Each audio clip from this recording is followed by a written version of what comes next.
ইয়া আইয়ুহাল্লাযীনা আমানুস্তাঈনু বিস-সাবরি ওয়াস-সালাহ ইন্নাল্লাহা মা'আস-সাবিরিন। আল্লাহ বলেন, হে মুমিন, সাহায্য প্রার্থনা করো সবর ও সালাতের মাধ্যমে। সাহায্য চাইতে আল্লাহ বলেছেন, শুধু মুমিনকে বলেছেন, কোন বেঈমানকে বলেন নাই। প্রশ্ন হলো, আল্লাহ সাহায্য কেন চাইতে বললেন এবং মুমিনকে কেন বলেছেন, বেঈমানকে কেন বলেন নাই? আর 27 বছরের যুবক নবীরে জবাই করতে এসে কালেমা পড়ছে, এর নাম কফাল। 24টা ঘন্টা মোবাইল লইয়া মরে, খোদায় কানে দইরা বেহেশতের বাগানে নিয়ে আইছে, এই টাইমটা মোবাইল ছাড়া থাকতে পারে না। কপাল কেমন পোড়া পুড়ছে!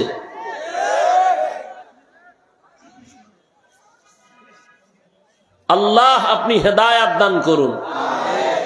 বলে গেলাম, মানবা না মানবা সেটা তোমার বেলা, তোমার চিন্তা। আমার চিন্তা আমি বলবো কিনা, আল্লাহর আদালতে আমাকেও জবাব দিতে হবে।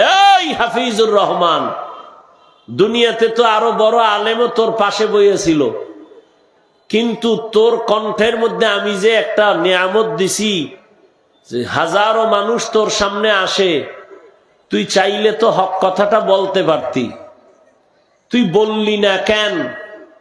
এই প্রশ্নের জন্য জবাবটা এখন রেডি করে গেলাম। মানবেন কিনা সে জবাব আপনার। আল্লাহর কাছে আমার জবাব কি দিব সেটা রেডি করে গেলাম। আপনি কি জবাব দিবেন, আপনারটা আপনি রেডি করেন। ইয়া আইয়ুহাল্লাযীনা আমানুস্তাঈনু বিস-সাবরি ওয়াস-সালাহ ইন্নাল্লাহা মা'আস-সাবিরিন। আল্লাহ বলেন, হে মুমিন, সাহায্য প্রার্থনা করো সবর ও সালাতের মাধ্যমে। সাহায্য চাইতে আল্লাহ বলেছেন, শুধু মুমিনকে বলেছেন, কোন বেঈমানকে বলেন নাই। প্রশ্ন হলো, আল্লাহ সাহায্য কেন চাইতে বললেন এবং মুমিনকে কেন বলেছেন, বেঈমানকে কেন বলেন নাই? কারণ দুনিয়াতে যত বেঈমান বিধর্মী সব আমার আল্লাহর বানানো বান্দা। না আর একজনা? হিন্দু কার বান্দা? বৌদ্ধ ধর্মের মানুষ কার বান্দা? ইহুদি ধর্মের মানুষ কার বান্দা? দুনিয়ার সব মানুষ। পয়গম্বর আদম আমাদের আদি পিতা, ওই আদম নবীর সন্তান হিসেবে দুনিয়াতে আমরা যারা আছি সবাই ভাই ভাই। বাবা হিসাবে আদম নবীর সন্তান হিসেবে হিন্দু আমাদের ভাই, বৌদ্ধ ধর্মের মানুষ আমাদের ভাই, ইহুদিরাও ভাই। তবে ইমানের মাপে যদি দাঁড়ায় যায়, ইমানের স্কেলে আমরা মুমিন আর এক মুমিনের ভাই।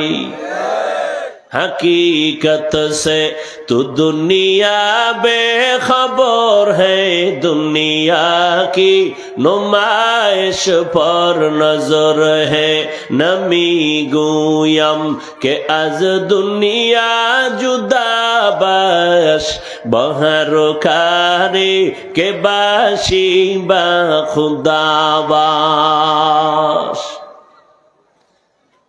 দুনিয়ার সব মানুষ আল্লাহর বান্দা। ও আল্লাহ, শুধু মুমিনকে সাহায্য চাইতে কেন বলছেন, বেঈমানকে কেন বলেন নাই? প্রশ্নের সংক্ষিপ্ত জবাব, জান্নাত শুধু মুমিন পাবে, কোন বেঈমান কখনো জান্নাত পাবে না। কোন বেঈমান জান্নাত পাবে না। কারা পাবে? জবান খুলেন, কারা পাবে? একমাত্র মুমিন জান্নাত পাবে। আর এই মুমিন যে জান্নাত পাবে, এটাও কিন্তু সহজে পাবে না, বহু বেতের বাড়ি খাওয়ার পরে পাবে। তা কেমনে বুঝাইতে গেলে তো অনেক দূরে চলে যেতে হবে। দুনিয়ার কোন বেঈমান কখনো জান্নাত পাবে না, কিন্তু হাদিসে নবী বলেন জমিনে যত মানুষ সবার নামে জান্নাতে আলাদা আলাদা রেজিস্ট্রি করা বাড়িতে নাম লেখা আছে। দারে ফেরাউন, এটা ফেরাউনের বাড়ি। দারে নমরুদ, জান্নাতে নমরুদের নামে একটা বাড়ি আছে সবার নামে। কারুনের নামে জান্নাতে বাড়ি আছে, সাদ্দাদের নামে জান্নাতে বাড়ি আছে। দুনিয়ার সব মুমিন ও বেঈমানের নামে নামে নামে নামে আলাদা আলাদা বাড়ি আল্লাহ রেখেছেন, নবী বলেন।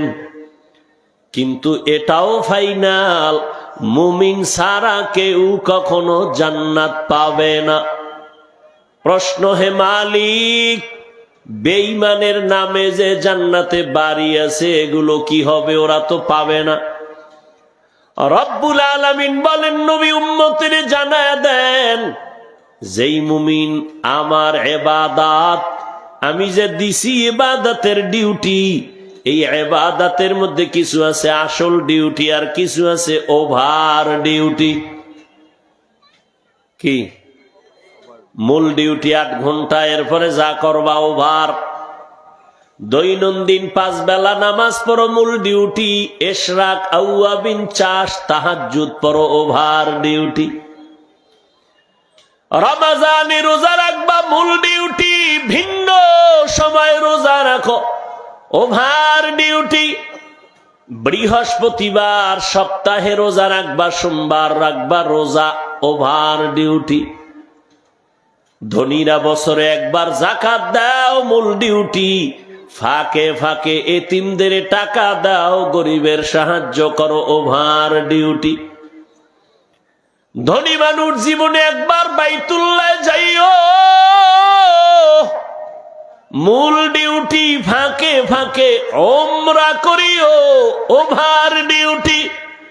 যারা মূল ডিউটি করিয়া কবরে যাবি, তোর আসল জান্নাত তো পাবি। কিন্তু যারা মূল ডিউটির পর ওভার ডিউটি করেছে, আমি আল্লাহ বেঈমানের বানানো জান্নাত ওভার ডিউটি করনেওয়ালা মুমিনের বোনাস দান করব।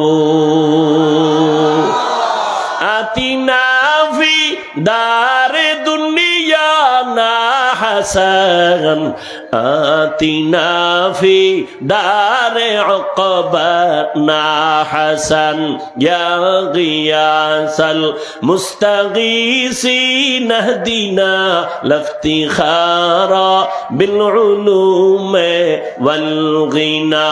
হর গড়ি দে নেকো তু তৈয়ার है, जो न मांगे उससे तू बेजार है। জান্নাত কারা পাবে? মুমিনেরা। আপনি চিন্তা করবেন যে ছোট জান্নাত পাবে সে 10 দুনিয়ার সমান, তাহলে আমার আর বোনাসের দরকার কি? হ্যাঁ, দুনিয়ার কোটিপতিওয়ালাদের জিজ্ঞাসা করেন তোমার বাড়ি কয়টা? কয় 7টা। আরো করবানি? কয় আরো চাই। আরে তোমার মাইয়া কয় না? কয় একটা। ছেলে কয়টা? একটা। কারণ কি বাড়াও না কেন? কয় ছেলে হোক মেয়ে হোক দুটাই যথেষ্ট, দুটোর বেশি নয়, একটা হলে ভালো হয়, না হইলে আরো ভালো। তাহলে তোমার মাইয়া বলা সহ তুমি 4-5 জন, তোমার তো এক ফ্লোরের একটা বাড়ির বেশি লাগে না। তুমি 7টা বানাইয়া আবার কেন জিব্বা বের করে রাখছো? আরো বানাবা। ঢাকায় বাড়ি করছো, মোমেনশাহী শহরে বাড়ি, কক্সেস বাজারে বাড়ি, বিভিন্ন জায়গায় আবার বিদেশ গেছো, কানাডায় বাড়ি, সিঙ্গাপুরে বাড়ি, মালয়েশিয়া বাড়ি। এত কেন চাও? কয় কোনো জবাব নাই, শুধু মনে চায় আরো করি। জান্নাতীরা জান্নাতে যখন ঢুকবে, একটা জান্নাত পাওয়ার পর অন্তর চাইবে, হে মালিক, নরমাল জান্নাত থেকে যদি ভিআইপি জান্নাতটা পাইতাম কলিজা ঠান্ডা হয়ে যাইতো। একজন জান্নাতীরা 70 জন হুর পাবে, এদের নিয়ে আবার সংসার হবে, এদের নিয়ে বিশাল বড় জায়গা লাগবে, যত বড় জান্নাত পাবে ও মনে চাইবে আরো বড়টা যদি পাইতাম, আরো পাবে আরো বড়টা যদি পাইতাম। মনের আশা আর শখ কখনো মিটবে না। ওই জান্নাত পাওয়ার জন্য আল্লাহ পাক রব্বুল আলামিন বলেন, বান্দা যত ওভার ডিউটি করবি ভিআইপি জান্নাত পাবি।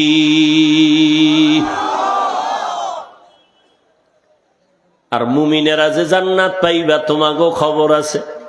কেমন খবর? কয় 72 দল জাহান্নামে যাইবা, মুসলমান মুমিনের মধ্য থেকে মাত্র এক দল জান্নাতে যাবে। 72 দল কথা কয় না, জাহান্নামী। এরা হিন্দু না, বৌদ্ধ না, সব কিন্তু মুমিন। খুব হিসাব কইরেন। আমনে তো মুছে তেল লাগায় খুব মাস্তানি ভাব নিয়ে আছেন। কত বড় বেয়াদব! কয় নামাজ না পড়লে কি হইব? দিল পরিষ্কার। সবাই জান্নাতে গেলে জাহান্নামে যাবে কে? এত সওয়াব দিয়া হবে কি? এরকম বেয়াদব আছে না নাই? একটুখানি নেকের তরে রোজ হাসরের মাঠেতে বাবা ঘুরবে ছেলের পিছে, ছেলে বাবার আগেতে। আহাতে মন কঠিন দিনেতে নামাজ তোমায় ভুলবে না, ঠিক মতো পড়িলে নামাজ জান্নাত তোমার ঠিকানা।